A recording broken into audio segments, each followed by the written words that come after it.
তারপরে একটুখানি সকালে জল খাবো।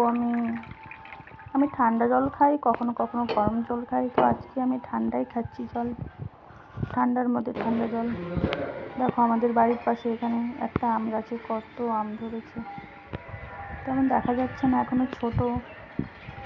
দুদিনের ঝড়ে অনেক আম পড়ে গেছে।